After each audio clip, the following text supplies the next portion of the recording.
में पश्चिम बंगाल में कांग्रेस अध्यक्ष अधीर रंजन चौधरी ने एक बड़ा बयान दिया है। वो सुनती हूं, उसके बाद बादल जी के पास जाऊंगी। या वरुण जी आप भी सुनिएगा।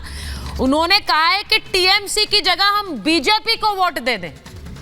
अब आप ये समझिए कि जो इंडिया गठबंधन खड़ा हुआ नरेंद्र मोदी को हटाने, उसमें दो बड़ी पार्टियां कौन सी हैं अवधेश जी? टीएमसी है, कांग्रेस पार्टी है।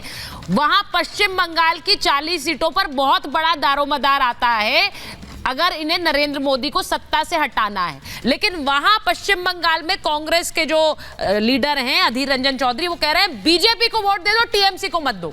अब इससे कौन सा वाला वोटर भ्रमित हो रहा है, मैं तो ये समझना चाह रही हूं। वोटर क्या समझ रहा है? बादल देवनाथ जी हमारे साथ भी नहीं है। मुझे ये बताइए वरुण जी, कौन सा वोटर है? अब ये वोटर जो भ्रमित होगा, उसे समझ नहीं आ रहा भाई मुझे कहां जाना है। ये वाकई सच कह रहे हैं, ये मजाक कर रहे हैं? ये कह रहे हैं बीजेपी को वोट दे दो पर टीएमसी को मत दो। सुचारिता जी, मैंने आपको शुरुआत में भी कहा था विपक्ष का क्रेज बना नहीं और मोदी जी का क्रेज रहा नहीं। लोग युवा हैं, सब उदासीन हैं। सारे नेताओं को, सारे दलों से परेशान हो गए लोग कि सब वही झूठे वादे करते हैं, पब्लिक को कोई आराम मिलता नहीं, तो वोटर उदासीन हो गया। और धीरे धीरे होता जाएगा, क्योंकि जब ये जितने नेता वादे करते हैं उस पर खरे नहीं उतरते हैं, लोगों को रोजगार नहीं, महंगाई से वो नहीं, कोई की पार्टी हो, तो लोग परेशान होंगे, वोट नहीं देंगे। जो आप कह रहे हो किसका वोटर नहीं गया, ये वोटर विपक्ष का तो वोटर था ही नहीं। जो 4%, 3%, 8% जो भी माने, वो विपक्ष का तो वोटर था ही नहीं। क्यों? विपक्ष का इतना वोटर होता तो पहले सीटें ज्यादा आ जाती है। तो बीजेपी का ही वोटर था, जो मोदी जी का क्रेज था, उसलिए बढ़ के वोट दे रहा था। आप ये मानकर चल रहे हैं, जहां तक वहां विपक्ष की बात मैंने कभी नहीं, आप ये मानकर चल रहे हैं कि आपका जितना वोटर पहले 2019 में वोट कर रहा था उतना ही अभी कर रहा है। आपका वोटर ये मानकर आ रहा है, ये पहले भी आ रहा था और अभी भी आ रहा है, यानी वोटर सिर्फ बीजेपी का घटा है। बिल्कुल बीजेपी का घटा है। विपक्ष का तो जितना वोट है वो तो आ ही रहा है, वो तो कम होना नहीं है, क्योंकि विपक्ष में आप देखिए ना, तो विपक्ष का वर्कर, नहीं, विपक्ष का वोटर क्यों कम नहीं होना, ये समझ नहीं आया मुझे। विपक्ष का वोटर क्यों कम नहीं हो रहा है? आप ये क्यों मानकर चल रहे हैं कि आपका वोटर बना हुआ है, इन्हीं का वोटर कम हो रहा है? उसके लिए कि जो विपक्ष का जो संगठन है ना, वो इतना मजबूत नहीं रहा है कितने कई सालों से। तो वो जो वर्कर होता है, घर घर से निकाल के लाता है, वो डलवाता है वोट, तो वो पिछले 15 साल से कहीं नजर ही नहीं है विपक्ष का। तो जो सेट वोटर है, जिसको देना ही देना है विपक्ष को, वो तो दे रहा है। भारतीय जनता पार्टी का संगठन स्ट्रांग हुआ करता था, और वो तो इसके साथ साथ आप ये भी मान रहे हैं कि आपका वोटर बढ़ा भी नहीं है? नहीं, अगर आप ये कह रहे हैं तो इसके साथ आप ये भी मान रहे हैं कि आपका वोटर बढ़ा भी नहीं है, उतना जितना आ रहा था उतना ही आ रहा है। तो उतना ही अगर आ रहा है तो सीटें भी उतनी ही आ रही हैं। मतलब एक मोटा आंकलन में बनाऊं, आपका वोटर उतना ही आ रहा है, तो आपके लिए भी गणित बढ़ा तो नहीं है वरुण जी? हाँ, आ रही हूँ के शर्मा जी, आ रही। मैं वही तो आपको कहना चाह रहा था। मैंने यही कहा विपक्ष का क्रेज बना नहीं, मोदी जी का क्रेज रहा नहीं। तो जो विपक्ष का जो क्रेज बन जाता, तो ये जो 4%, 5% वोटर किसी का पर्टिकुलर फिक्स तो होता नहीं है। हाँ। जैसे इंदिरा गांधी आती थी तो सब इंदिरा गांधी जी को देते थे, आज मोदी जी आए तो मोदी जी को लोग देते थे। तो जो फिक्स वोटर है वो तो बहुत कम होता है पार्टियों का। जो जनरल वोटर होता है वो आदमी देख के, पार्टी देख के वोट देता है। ठीक है। आज मोदी जी का क्रेज रहा नहीं, तो वो वापस श्रिंक हो गए। विपक्ष का क्रेज होता, प्रियंका गांधी को आगे फ्रंट में लाया। तो मैं इसको जरा समझना चाहती हूँ। अवधेश जी ये कह रहे हैं कि विपक्ष का क्रेज बढ़ा नहीं, तो विपक्ष का तो एक फिक्स वोटर था, वही पिछले कई सालों से आ रहा है, वही इस बार भी आ रहा है। तो यानी विपक्ष के लिए कोई बदलाव नहीं है। मोदी जी का वोटर घट गया है, वो ये कह रहे हैं कि मोदी जी का वोटर नहीं आया, तो ये नुकसान मोदी जी को है, तो इनको कोई फायदा भी नहीं है। नहीं, ये इनका विश्लेषण हो सकता है। देखिए, ये जो वोटिंग ट्रेंड है वो राज्य बार देखेंगे तब ये समझ में आता है।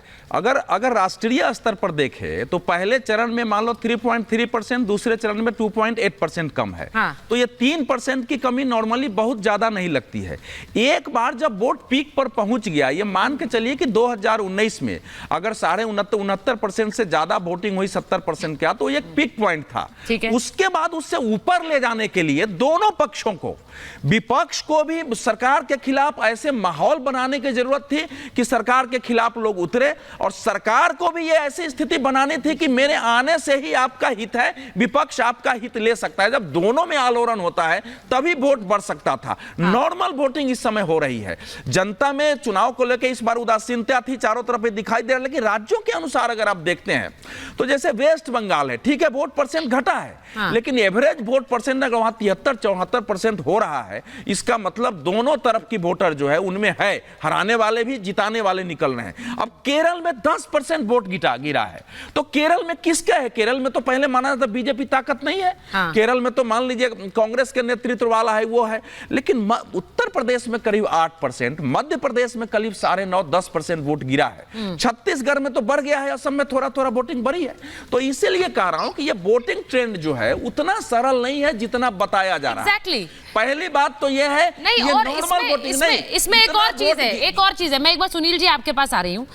इसमें एक और चीज जो समझने वाली होगी, ये पहली बार एक नेशनल लेवल पर एक कोशिश विपक्षी पार्टियों ने की कि गठबंधन बनाकर हम चुनाव लड़ रहे हैं, तो उसके आंकड़े भी कैसे रिफ्लेक्ट किए हैं ये हमें नहीं पता है अभी।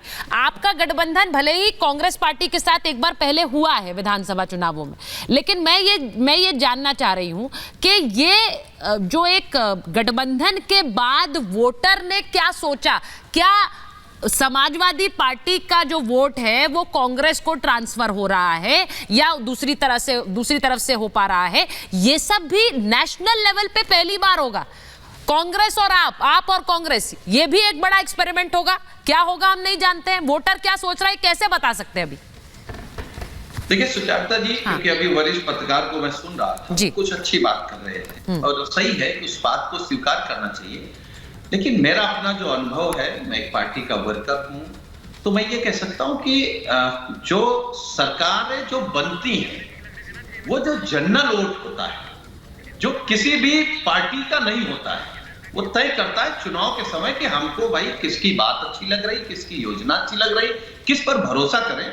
जनरल सरकार जिताने वाला जो वोट होता है वो जनरल वोट होता है। जनरल वोट पे अगर हम बात करें, हम लोग क्योंकि जमीन पे काम कर रहे हैं, अगर हम अपने आंकड़े बताएंगे तो आपको लगेगा हम अपने जैसा बात कर रहे हैं। नहीं, पर आप बताइए, मैं चाहूंगी सुनील जी आप बताएं। हम लोग बात करें, हाँ, क्योंकि इस कार्यक्रम में ये कहना कोई गलत बात नहीं होगा, और गलत होगा भी तो मैं संकोच नहीं करता हूं कि गांव देख करके, मोहल्ले देख करके बताया जा सकता है कि ये किस पार्टी का वोट है।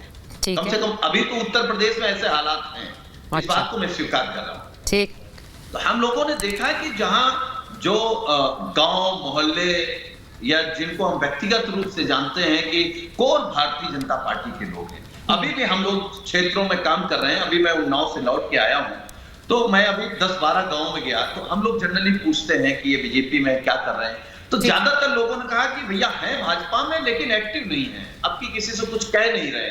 तो ये जो निराशा दिख रही है, उससे हम लोगों को ताकत मिलती। एक और जो जनरल वोट है, जनरल वोट कहां पे मिलता है? जनरल वोट किसान है, जनरल बेरोजगार नौजवान है, जनरल आदमी वो है जो महंगाई से परेशान है, तो उन लोगों के बीच जाते हैं। सुनील जी, आपका जो वोटर है, कोर वोटर, वो निकल रहा है वोट देने के लिए? समाजवादी पार्टी का वोटर निकल रहा है? 80-90% वोट निकल रहा है। नहीं, मैंने ये इसलिए पूछा क्योंकि आज अखिलेश जी ने कल मरियम आलम खान का जो एक वोट जिहाद की अपील थी, उस पर उन्होंने आज ये बोला कि ये वोटर घर से निकले वोट देने, इसलिए वो अपील कर रही थी। उन्होंने उसको वोट अपील की तरह देखा है कि वोटर प्रतिशत बढ़े, क्योंकि वोटर नहीं निकल रहा है। इसलिए मैं आपसे ये सवाल पूछ रही हूँ, क्योंकि अखिलेश जी ने कहा है, जब हमने कहा कि हमारा 80% निकल रहा है, लेकिन हमारी जिम्मेदारी यह है कि हमारा 100% वोटर निकल करके बूथ पर आए, तो 100% तो वो तो अपील करनी पड़ेगी ना। हम लोग भी तो गांव-गांव इसीलिए घूम रहे हैं। तो आपका 80% निकल रहा है, 20% नहीं निकल रहा है, उसके लिए अखिलेश जी ने बोल दिया। अब एक मिनट, के शर्मा जी, के शर्मा जी से पूछ रहे हो। हाँ, के शर्मा जी, वोट अगर यूपी में गिर रहा है तो करीब 8% है। ठीक है, कहीं कहीं तो आप देखेंगे ना 20% वोट गिरा है किसी क्षेत्र में। बिल्कुल गिरा है। अब आप देख रहे हो 22% गिर रहा है, तो ये थोड़े होता है कि बीजेपी का वोट गिर रहा है। भाई मुझे तो लगता है ये अपील भी हमें करनी चाहिए। इस प्रकार मैं आज इस कार्यक्रम के माध्यम से ये भी अपील कर रही हूँ कि आपको जिसकी सरकार बनानी है उसके लिए जाकर वोट करिए, बाद में पछतावे से कुछ नहीं होगा। इसीलिए अगर वोटर टर्नआउट अच्छा होगा तो आप ये बाद में कह सकते हैं हमने सरकार बनवाई या सरकार गिरवाई। ये आप जब तक खुद वोट नहीं करेंगे नहीं कह सकते।